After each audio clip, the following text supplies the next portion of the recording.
must remember that for most of the existence of man, the word God was not used.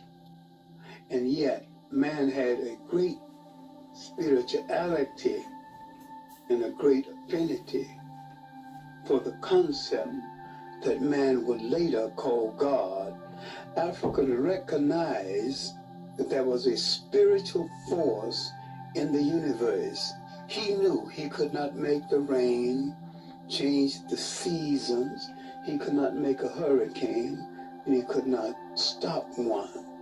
So he recognized that this force in the world was in charge, was a force bigger than himself. And he tried to bring man in harmony with nature, as against Western man, who often tries to defy nature. But he did not use the word God, and yet he recognized the spiritual force in the world that man would later call God.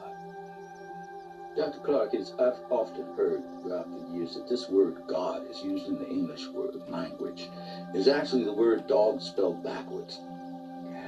Yes, and man was late in using it, and whether this is coincidental, I do not know, but it is somewhat ironical that is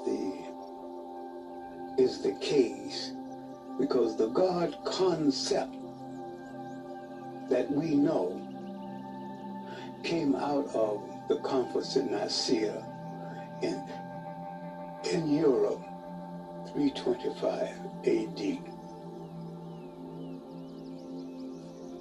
But the spiritual concept was always there, recognized by the African, who thought that the spiritual force that ruled the universe was in everything that lives.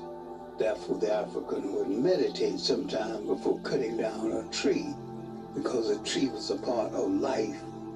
He'd only cut down what he needed, and he thought that the spiritual force of the universe was in the water, so he could stand by the water and meditate or pray, or in a tree, and he could stand by the tree or in himself, so he could meditate within himself.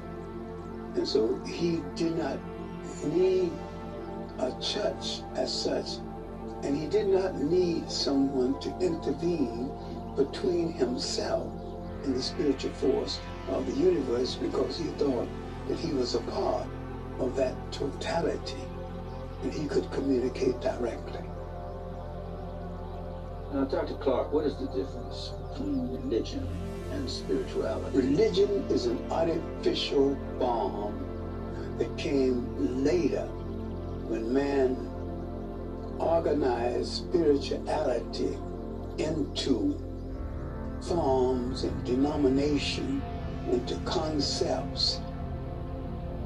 And each group tried to prove that their concept was the true concept and the one most entitled to prevail. Now you see hypocrisy entering spirituality and killing its meaning. Now, spirituality is the recognition of the spiritual force of the universe and the recognition of your relationship toward all living things and your responsibility toward all living things. I have examined a lot of African indigenous belief systems, and most of them are based on African spirituality as against religions. And spirituality, you do not discriminate. Your wife can belong to one version, or you could belong to another. There's no conflict between you based on that. And this was carried over into the United States because within my own family, I got nearly everything except the Catholic. I might have them now when I didn't have them in my growing up days, but we had Methodists and Holy Rollers and Sanctified people, although we were predominantly Baptists. We were predominantly Baptists, and even our best religious jokes were about the Methodists because they got sprinkled instead of being immersed in the water. See, with the coming of religion and denominations and churches and ministers, economics entered, commerce entered. To have a church, you got to have someone to build the church. The church has to be maintained. You have a preacher, he has to be maintained. So once commerce entered, the Bible, the religion became a money-making entity with all of its pretense of holiness. And it could not sustain itself without funds. It became a fundraising gimmick.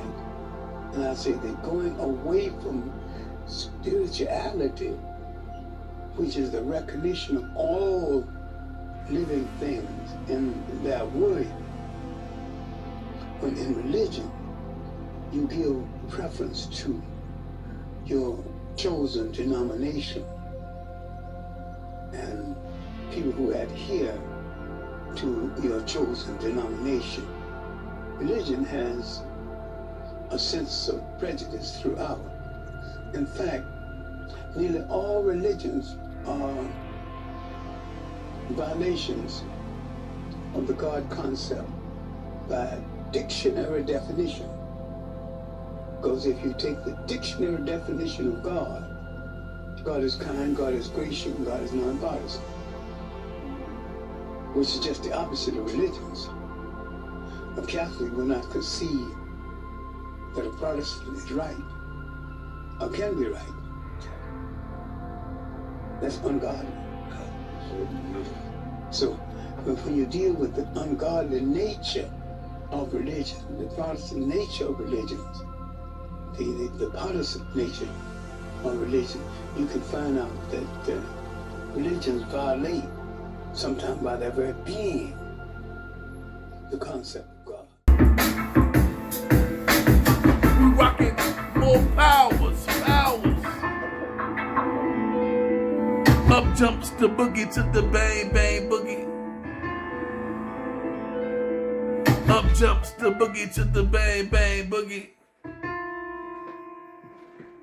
We rocking MOPOWERZ.